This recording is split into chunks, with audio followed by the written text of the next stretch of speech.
Battlefield has been one of my favourite franchises ever since I would sneak downstairs onto the family computer to play 1942 almost 20 years ago.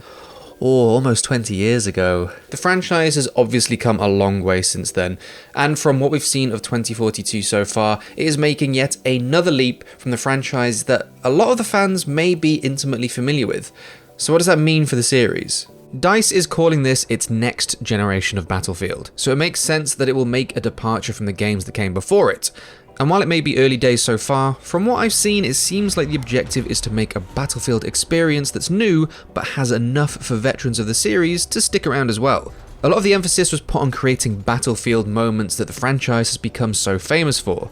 Those experiences are quintessentially tied to the series, the larger-than-life takedowns, destruction, and kills that can create either epic moments that stick with you long after the round was won, or more bizarre, almost slapstick instances that sit at complete odds to Battlefield's otherwise largely serious and grounded gameplay. And I am all for that. My immediate reaction was puerile hell yeah, more Battlefield. And while I understand that this is a move that may be influenced by keeping the Battlefield experience interesting and shareable online, an aspect that a lot of shooters have really thrived off of in recent years, just look at Twitter and all the Warzone clips. It also means that this next entry in the series is as much a playground as it is a virtual field of combat. It also appears that alongside that action sandbox, there is also a huge drive towards more diversity, variety, and dynamism in the interactions players have within Battlefield, and in the ways that they are able to play. Now let me say at this point, I'm so glad the franchise is returning to a modern/near future setting. I really enjoyed my time with Battlefield 1 and 5, but I always gravitate back to BF4. And I think the reason behind that is that the modern or future backdrop always provides more variety than the titles from historical conflicts. Is this a slight pull away from Battlefield being known as one of the realistic first-person shooter options in the FPS genre? I mean, maybe. Some of the things that DICE are adding can sort of be seen as a little bit silly, like the overly dramatic weather, the wingsuits, robot dogs, rising sea levels, dwindling resources. No, some of those are real. But if the rest are implemented in that same old Battlefield fashion that everything else is, then I can't see why these new, maybe over-the-top wrinkles and tools and resources and options and gadgets can't comfortably fit into the game. By bumping to the near future and creating its own setting and backstory, DICE no longer has to stick to conflicts between countries, powers, or already known factions. It may be without a single-player campaign, something that I'm honestly not too fussed about losing if the multiplayer makes up for it, but the story they're telling via their online experience has players taking the role of a non-patrioted soldier. It's a natural avenue to create more diversity in the individual combatant, as well as their equipment, vehicles, and even settings. Basically, being a soldier of the world means that you can come from any background, use any equipment, and have any experiences to bring into the battlefield. And the maps and locations are only possible with this direction. I mean, hell yeah, I want to wingsuit from buildings and ride a tornado. Damn right I want to chase enemies on ATVs through sandstorms, and darn tootin', your boy wants to zipline across skyscrapers. None of that could really be done without a move like this. And exploring the near-ish fictional timeline without going as far as revisiting 2142 is the perfect place for it. And while you can sort of see the real-world parallels that have influenced this fictional world, it can still be matched with Battlefield's quote-unquote realism, as well as having that playground experience. This is, after all, the series where every soldier has a parachute to deploy at any time, ATVs are launched into helicopters, and pilots eject from fighter jets to snipe at enemy planes. To me, it's always felt like these were moments that you could do in Battlefield, but now I get the feeling that these are things DICE actively wants you to do, which again goes hand in hand with this new playground that it's building. During the press event where we got to see a little of the game, just before the livestream announcement, the folks at DICE were using the term Battlefield moments a lot.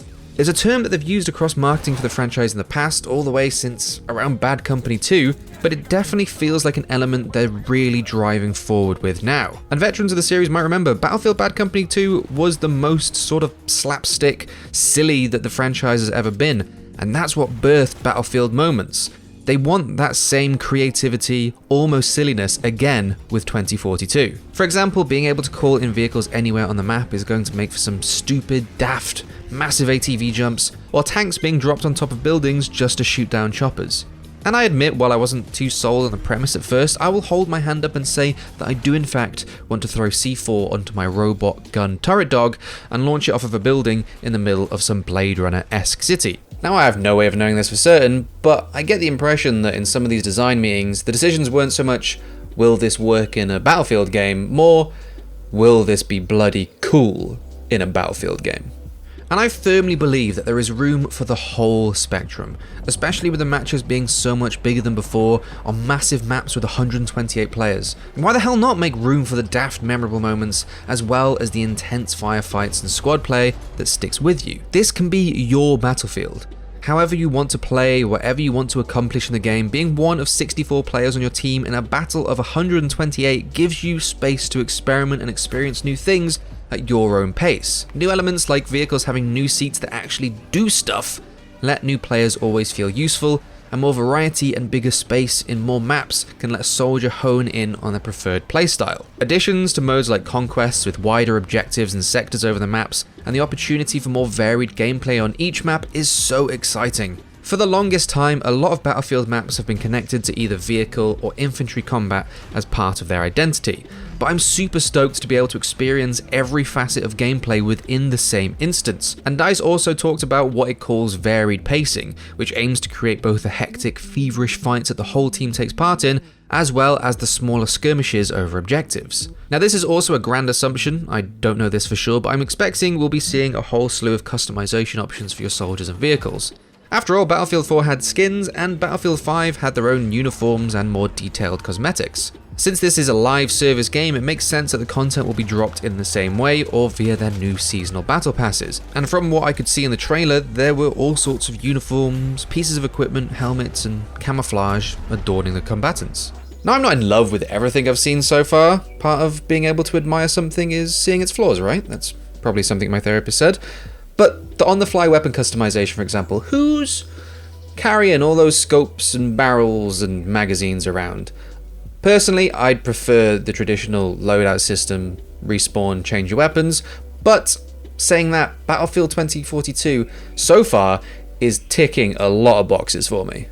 There are doses of nostalgia in there for veterans of the series, like base jumping throwbacks to Deverman Peak. There's also a bunch for players that are fairly new to the franchise, and seemingly a lot of cool new stuff for those who have not yet experienced glory in Battlefield. And I think this push towards the playground sandbox and DICE's renewed mentions of those Battlefield moments are going to be really important to keep the player base healthy and the game talked about. Social media is always filled with those clips and notable moments from games like Warzone and Fortnite, and they do a lot to keep the player base coming back and introduce new players and remind people that this game does in fact exist, come play it. And Battlefield really pioneered that stuff with the Battlefield moments. They wanted you to do all the over-the-top silly stuff and create stories around them, so it makes a lot of sense that they want to be back in the conversation now. If that comes hand in hand with a bigger, broader, and more assorted Battlefield experience, then as a longtime fan, I'm all bloody for it. The younger me playing 1942 would really go bananas seeing this game. I hope you enjoyed the video. If you have your own thoughts and opinions, please let me know in the comment section down below, or reach out to me on Twitter @IrregularDave. I'd love to hear what your thoughts are, be you a Battlefield veteran or someone just joining the franchise. Either way, make sure you subscribe, because we're going to have a lot more coverage over the next few weeks and months. But until then, thank you so much for watching, and I'll see you next time.